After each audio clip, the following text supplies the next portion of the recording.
Double बचत और double कमाई का दौर आया है।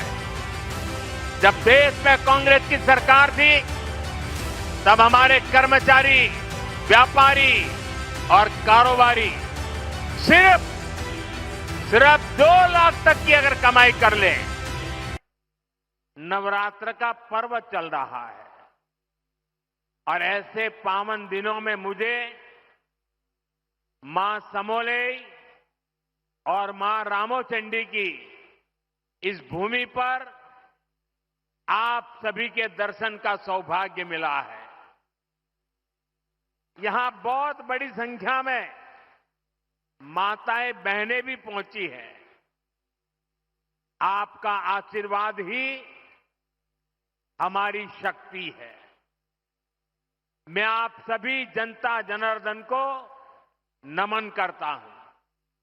भाइयों और बहनों, 1.5 साल पहले विधानसभा चुनाव के समय ओडिशा के आप लोगों ने एक नए संकल्प के साथ आगे बढ़ने का प्रण लिया था। ये संकल्प था विकसित ओडिशा।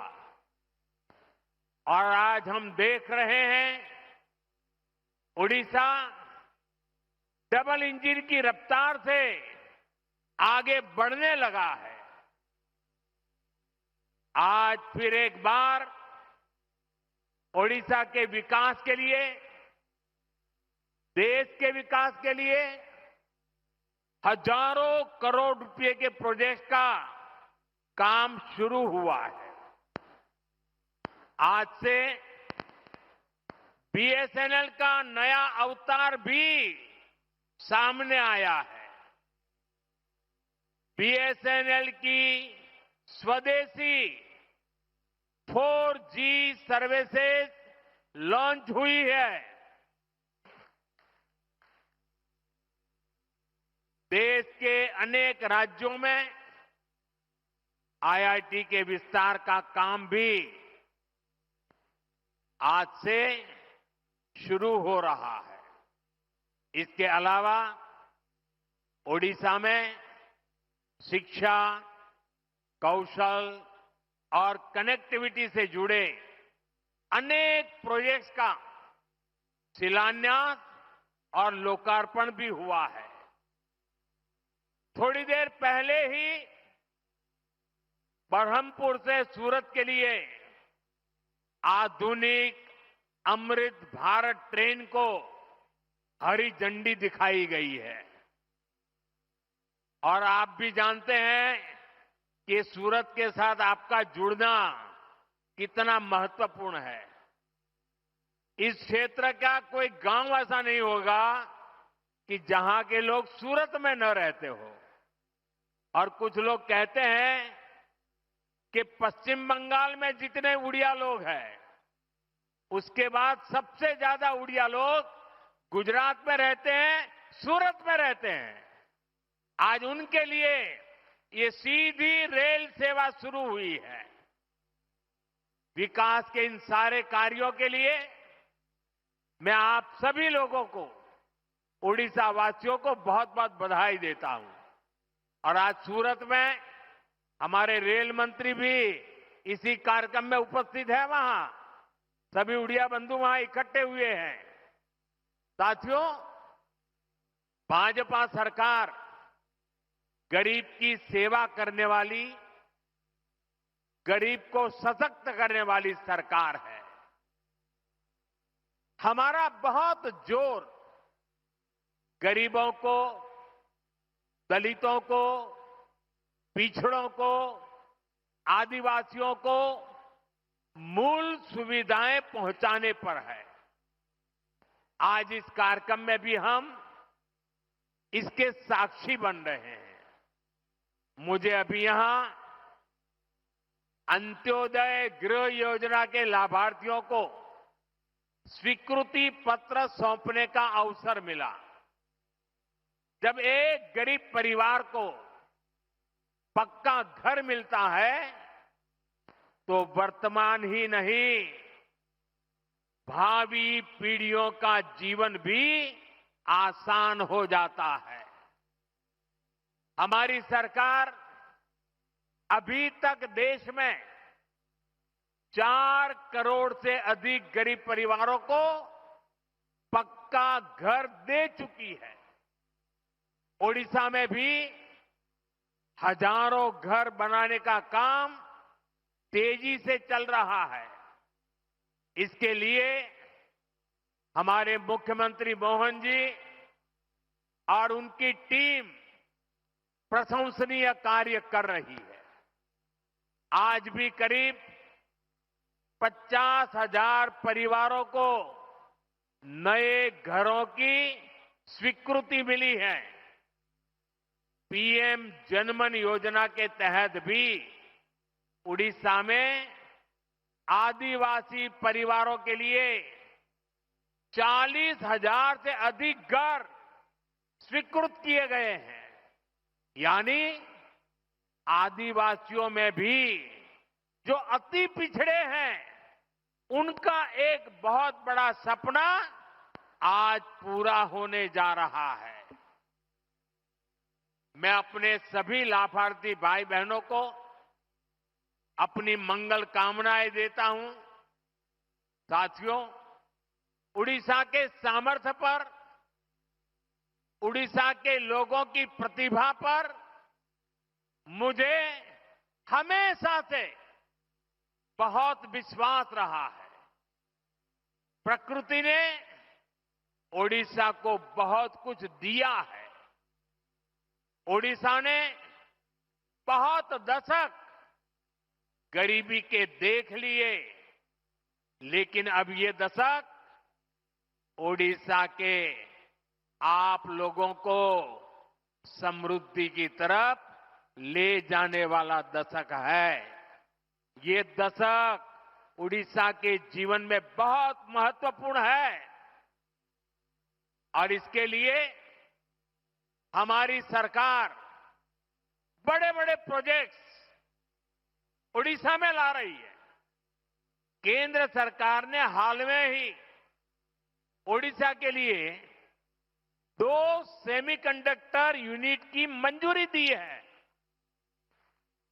पहले कोई सोच भी नहीं सकता था कि सेमीकंडक्टर जैसी आज की दुनिया की लेटेस्ट टेक्नोलॉजी वाली इंडस्ट्री कभी असम में लग सकती है, कभी उड़ीसा में लग सकती है, लेकिन यहां के नौजवानों का सामर्थ्य है कि आज ऐसी ऐसी इंडस्ट्री आपके यहां आ रही है।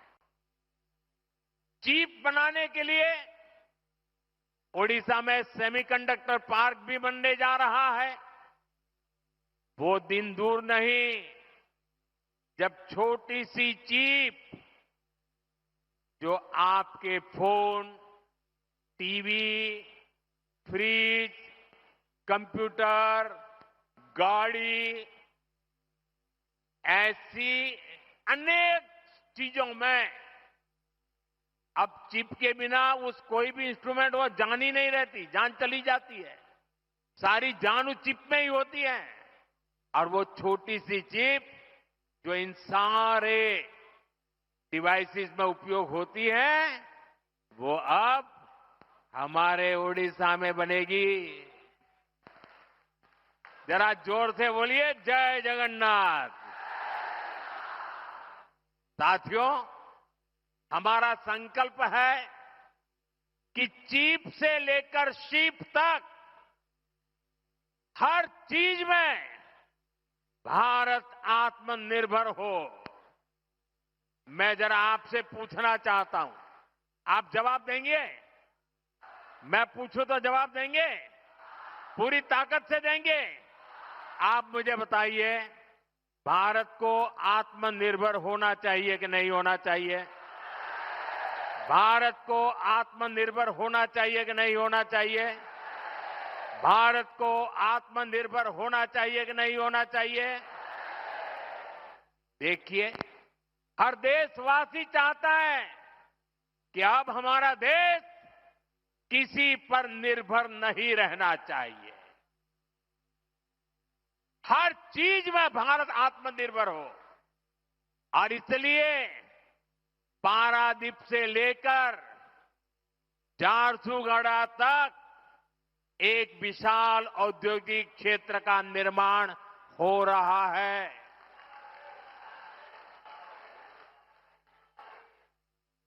भाइयों और बहनों, जो भी देश आर्थिक रूप से सशक्त होना चाहता है, वो शिप बिल्डिंग यानी बड़े बड़े जहाज निर्माण पर बहुत बल देता है। व्यापार हो, टेक्नोलॉजी हो या फिर देश की सुरक्षा, शिप बिल्डिंग से हर जगह फायदा होता है। अपने जहाज होंगे तो संकट के समय दुनिया के साथ आयात निर्यात में रुकावट नहीं आएगी। इसलिए बीजेपी की हमारी सरकार ने एक बहुत बड़ा कदम उठाया है। हमने देश में ये बड़े बड़े जहाज बनाने के लिए, शिप बिल्डिंग के लिए 70,000 करोड़ रुपए का पैकेज मंजूर किया है। इससे भारत में 4.5 लाख करोड़ रुपए का निवेश आएगा। ये पैसा स्टील, मशीनरी, इलेक्ट्रॉनिक्स और मैन्युफैक्चरिंग से जुड़े अनेक छोटे, लघु, कुटीर ऐसे उद्योगों तक पहुंचने वाला है। इससे सबसे बड़ा लाभ मेरे नौजवानों को, मेरे देश की बेटे बेटियों को होने वाला है। इससे लाखों नई नौकरियां बनेगी। इसका बहुत अधिक लाभ हमारे उड़ीसा को होगा। यहां की इंडस्ट्री, यहां के नौजवानों को इस रोजगार का लाभ फायदा होगा। साथियों, आज देश ने आत्मनिर्भरता की तरफ बहुत बड़ा कदम उठाया है।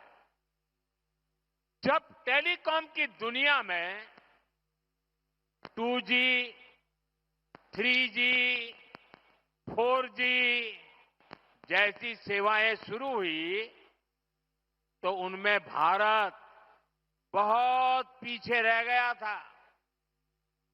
और क्या चल रहा था वो भी आपको मालूम है। सोशल मीडिया पर कैसे कैसे चुटकुले चलते थे, 2G, 3G और फिर पता नहीं क्या क्या लिखा जाता था। लेकिन भाइयों बहनों, 2G, 3G, 4G इन सारी सर्विसेज की टेक्नोलॉजी के लिए भारत विदेशों पर ही निर्भर रहा। ऐसी स्थिति देश के लिए ठीक नहीं थी। इसलिए देश ने संकल्प लिया कि टेलीकॉम सेक्टर की ये जरूरी टेक्नोलॉजी देश में ही विकसित हो। हमारे लिए गौरव की बात है कि हमारे BSNL ने अपने ही देश में पूरी तरह स्वदेशी 4G टेक्नोलॉजी विकसित कर ली है। अपनी मेहनत, अपनी लगन, अपनी कुशलता से BSNL ने नया इतिहास रच दिया है। और मैं इस काम में जुड़े हुए देश के नौजवानों को, उनकी टैलेंट को और भारत को आत्मनिर्भर बनाने के लिए उन्होंने जो बड़ा काम किया है, मैं उन सभी नौजवानों को बहुत बहुत बधाई देता हूं। भारत की कंपनियों ने भारत को दुनिया के उन 5 देशों की सूची में ला खड़ा किया है। सुनिए, अब हम 5 देशों की सूची में आ गए हैं जिनके पास 4G सर्विसेज शुरू करने की पूरी तरह स्वदेशी टेक्नोलॉजी है।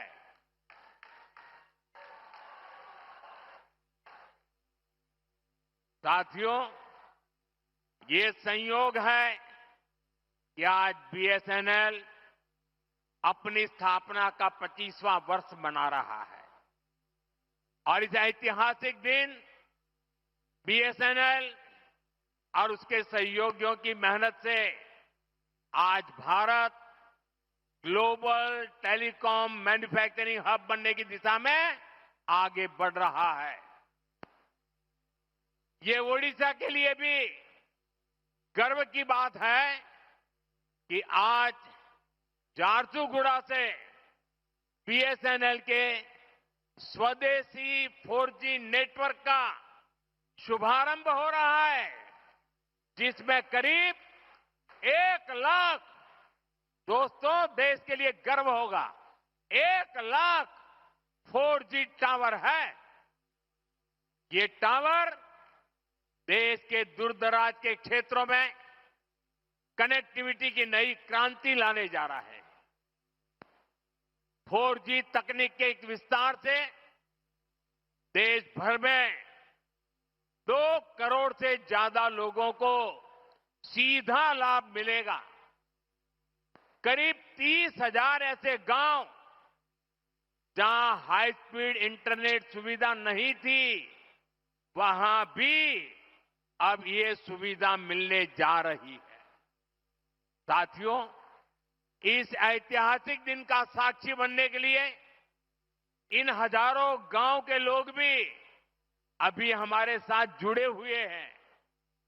हाई स्पीड इंटरनेट की सुविधा से ये जो नई टेक्नोलॉजी है ना, उसी के द्वारा वो हमें सुन भी रहे हैं, हमें देख भी रहे हैं और ये दूर दूर सीमा पर बसे गांव है। और हमारे संचार मंत्री जो इस विभाग को देखते हैं, ज्योतिरादित्य सिंधिया जी भी असम से हमारे साथ अभी जुड़े हुए हैं। साथियों, बीएसएनएल की स्वदेशी 4G सर्विसेज का सबसे अधिक फायदा मेरे आदिवासी क्षेत्रों को होगा, मेरे आदिवासी भाई बहनों को होगा, दूर दराज के गांवों को होगा, दूर सुदूर पहाड़ी क्षेत्रों को होगा। अब वहां के लोगों को भी बेहतरीन डिजिटल सेवाएं मिल जाएगी।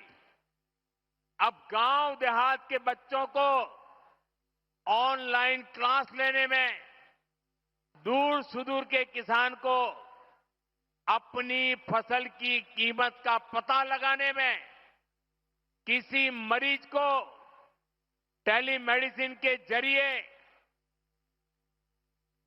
आयुष्मान आरोग्य मंदिर से भी देश के बड़े से बड़े डॉक्टर से सलाह लेने में बहुत सुविधा हो जाएगी। इसका बहुत बड़ा फायदा जो सीमा पर तैनात, हिमालय की चोटियों पर खड़े, रेगिस्तान में खड़े हमारे फौजी भाई बहनों को भी होगा। वो अब सुरक्षित कनेक्टिविटी से आपस में बात कर पाएंगे। साथियों, भारत पहले ही सबसे तेज 5G सर्विसेज को रोल आउट कर चुका है। बीएसएनएल के ये जो टावर्स आज शुरू हुए हैं, वो बहुत आसानी से 5G सर्विसेज के लिए भी तैयार हो जाएंगे। मैं बीएसएनएल को, सभी देशवासियों को इस ऐतिहासिक दिन की बहुत बहुत बधाई देता हूं। साथियों, आत्मनिर्भर भारत बना के लिए के कुशल नौजवान और रिसर्च का शानदार वातावरण भी जरूरी है। इसलिए ये भी भाजपा सरकार की बहुत बड़ी प्राथमिकता है। आज ओडिशा सहित पूरे देश में एजुकेशन और स्किल डेवलपमेंट पर अभूतपूर्व निवेश किया जा रहा है।